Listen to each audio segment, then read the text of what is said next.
Thank you, Philip. Good morning, welcome to Breakfast with Luxmy, Gopal and Charlie State. Our headlines today. Good morning, welcome to Breakfast with Luxmy, Gopal and Charlie State. Good morning. Our headlines today. Well, let's get the latest on this story now from our culture correspondent, Charlotte Gallagher. Charlotte, good morning. What more can you tell us? The British tech billionaire Mike Lynch has been identified as one of the bodies recovered from inside a luxury yacht that sank off the coast of Sicily. Teams are continuing to search for his 18-year-old daughter, who's still unaccounted for. Our correspondent Bethany Bell is in Porticello this morning. Bethany, an unimaginable time for the family. What's the latest? I think it was a no, wasn't yeah, it? I know. Silence. He was didn't like, say yes. No, that's why I was like, thanks, Ben, but no great. thanks. No, he's going to keep all the cake himself. Bye. What have you got for us? Thank you. We'll speak to you later for a bit more on the sports news. But we're sticking with sports now. Yeah, 6:40. Let's talk about the Paralympics. Paralympic champion Richard Whitehead says NHS prosthetics need to improve to help produce Great Britain's next generation of gold medalists. Speaking ahead of the Paralympic Games, which start on Wednesday, the marathon runner says the prosthetics prescribed by the Health Service are not fit for purpose. Our disability correspondent Nikki Fox reports. 45. We were talking about the weather considerations when we spoke to Chetan about the sport, and there's one man to ask. Matt, give us the answers. How much is it going to be a bit of a washout today? Thank you. Compared to no. Yeah, better. Exactly. Thank you, Matt. Thanks, Matt. So this weekend, hundreds of festivals, including Reading, Leeds, Creamfields, will take place across the UK. They're a much loved part of British summertime, but big outdoor events can be bad news for the environment. That's why one festival in Bristol, headlined by the 90s legends Massive Attack, which Charlie asked me to hum earlier to try and remind you of it, I failed, is doing things differently. David Silito has been to find out more, and just to warn you, this report does contain some flashing images. Well, let's get more on this now from our culture correspondent, Charlotte Gallagher. Charlotte, what more can you tell us?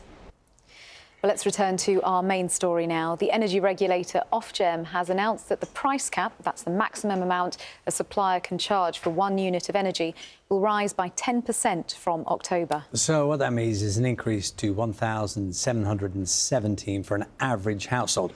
Use more, obviously, use more energy and your bills will be higher. Let's speak now to the Chief Executive Scotland, just talking about those proposals to introduce a tourist tax in Edinburgh. The time is now 7:36. Time to have a catch-up on the sports news from Chetan. Morning, Chetan. Good morning. We're going to talk about Charlie Hull at the moment, and we spoke to her last year. She talks about being diagnosed. 7:44. A surgeon who diagnosed his own son with a rare and aggressive form of cancer said that looking at a lump on the teenager's thigh was the worst moment of his life. But now, following a successful surgery to remove the tumour, Dominic Furness and his son Jasper are cycling more than 1,000 miles from Oxford to Barcelona to raise awareness of the condition. Our reporter Sophie Law has been to meet them. That was Sophie Long reporting. 7:47. Matt, tell us about the weather. Because I feel like it's grim right now. Matt, Something to take away. absolutely something to look forward to as well. Thank you for a dose of positivity. Speak to you later. Time is 7:50. Now, Stephen Rout was a Sergeant Major in the Royal Army Service Corps during the Second World War and was awarded medals for his distinguished service. When he died, they were left to his wife, Betty. But earlier this summer, Betty, who's now 101 years old, woke up in the middle of the night to find burglars in her home stealing a safe which contained the medals. She says she wasn't scared, but just wants someone to give them back. Our reporter Steve Nibbs went to meet her. In Chicago, the Democratic Convention. That's right, Charlie. Yes, Kamala Harris has formally accepted her nomination as the Democratic candidate for president at her party's national convention. Speaking in Chicago, the vice president promised a new way forward for the United States and warned the consequences would be extremely serious if Donald Trump was returned to the White House. Our US correspondent Emma Vardy has the story. Just so people fully understand your situation, how old are you now? I'm 29 now. So you're 29. Look ahead for us. What does this diagnosis mean for you and your prospects looking forward? Sure, so obviously How far off does that cure seem? Because yesterday on Breakfast, we talked about the fact that there was potentially hope in the news that came out yesterday that people may have seen if they were watching.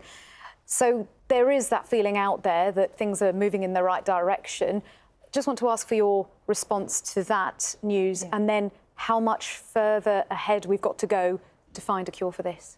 Well, I think one of the things... And Susan, just briefly on the note of the groundbreaking breakthrough yesterday, what's your reaction to the fact that this won't be available on the NHS as it stands, but is available privately? I think it's incredibly disappointing. I'm assuming this picture we can see behind us here is you deep in training for the various marathons you've been running. Is that right? And that's Cian. That's my younger brother, Cian, yes. Yeah, right. Yeah. And so what is that, pint of Guinness in your hand or something? It is, yeah. Cheltenham Festival. Stay with us. Headlines are coming up. You get the idea. Breakfast back tomorrow from 6 a.m. In the meantime, goodbye from us. Have a very good morning. Goodbye.